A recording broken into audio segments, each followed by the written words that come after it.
Mr. President, Chairman of the Organizing Committee, distinguished guests, ladies and gentlemen, thank you for participating in this book launch about the challenges of leadership in Nigeria as seen through the life of President Buhari.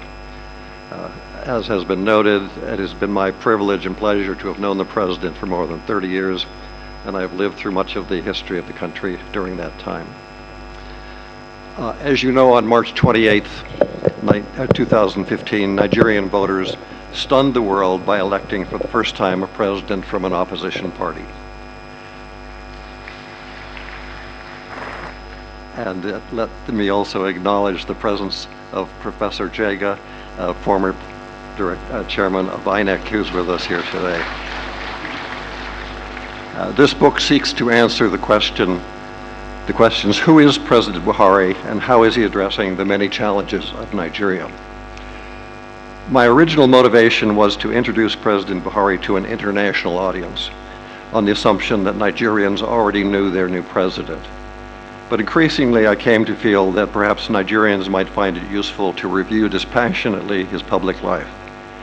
Many are familiar with the specific details of events, but an even-handed overview might be needed to provide balance.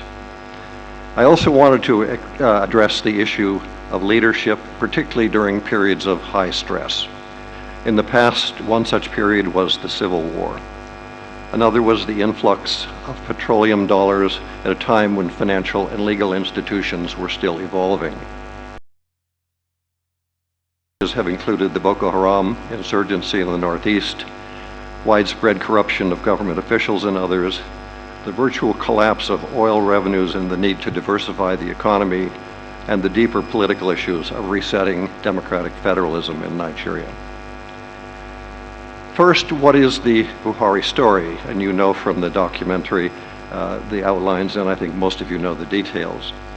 The book follows Buhari through his childhood in Daura in the far north of the country, his military training in UK and elsewhere, his fight for national unity during the Civil War, his role in the post-war military regimes, including as military head of state for 20 months, his military detention for 3 years, his reemergence as a civil society leader in Daura, and his eventual engagement in politics during the Fourth Republic and since 1999.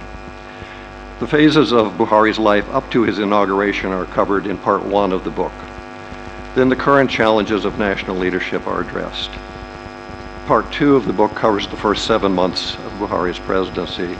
Part 3 covers the 5 months up to May 2016, that is the end of his first year in office.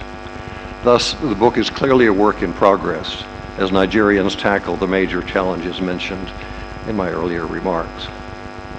Let me note that over the years I have witnessed the emergence of President Buhari as a charismatic figure to millions of young people who have looked to him for reform. Since taking office, I've also witnessed his emergence as an international statesman. I've tried to remain objective since over the years I've worked with Nigerians on all points of the political spectrum. At the same time, let me assure you that the international community and many who wish Nigeria well are hopeful that the new team in Abuja and throughout the country will pull together and face the challenges of leadership. We move next to what are the challenges of leadership? You all know them. There are 4 crucial ones, and I address these in the book. First, the challenge of promoting national unity and security. As mentioned in the preface to the book, I've dedicated this book, and indeed my previous 3 books, to the unity of Nigeria. As someone who has lived through the Civil War and was privileged to participate in the planning of the Federal Capital Territory here in Abuja, the so-called Unity Capital, my personal values are clear. I believe we have to learn to cooperate across religious and ethnic boundaries for the greater good. I don't need to remind you that that President Buhari fought for national unity during the Civil War, and in my view has tried to reach out to fellow citizens during his career, including when he was chairman of the Petroleum Trust Fund.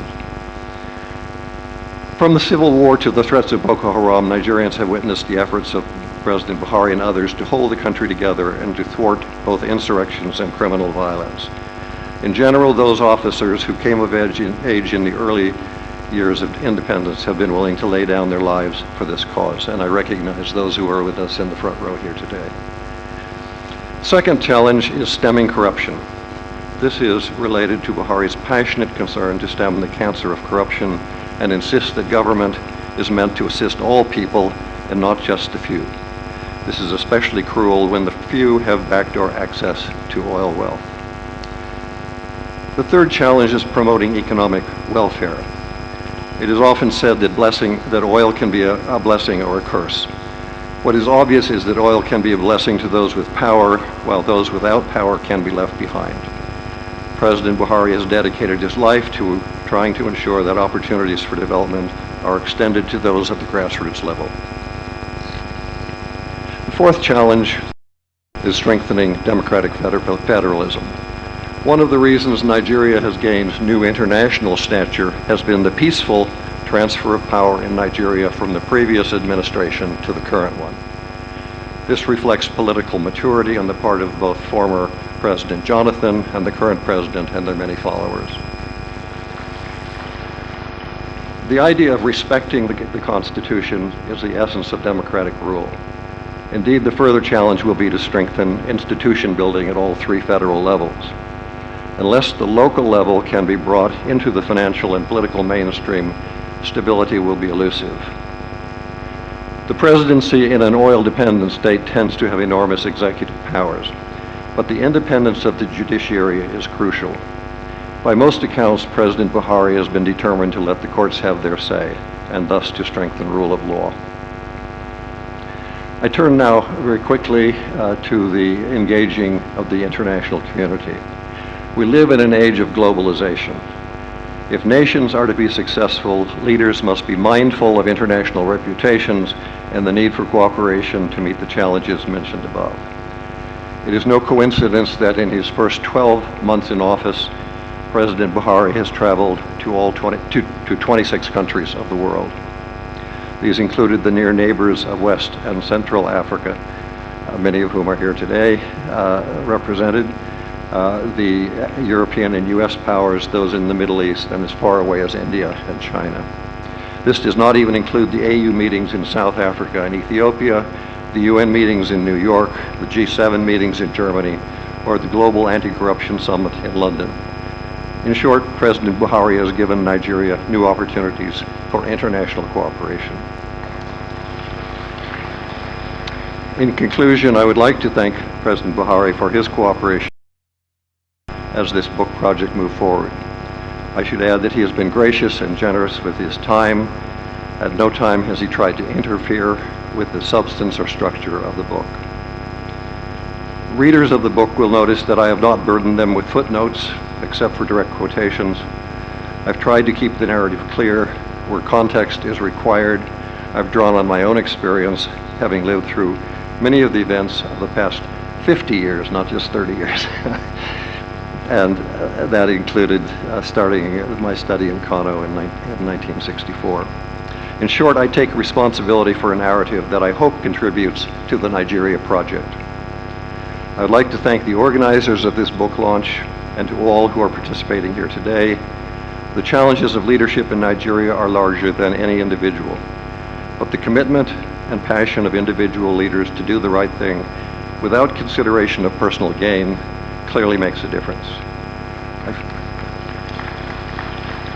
Finally, let me just say that the proceeds of this book launch will all go to charities of some sort, and including humanitarian help for the internally displaced people up in the northeast.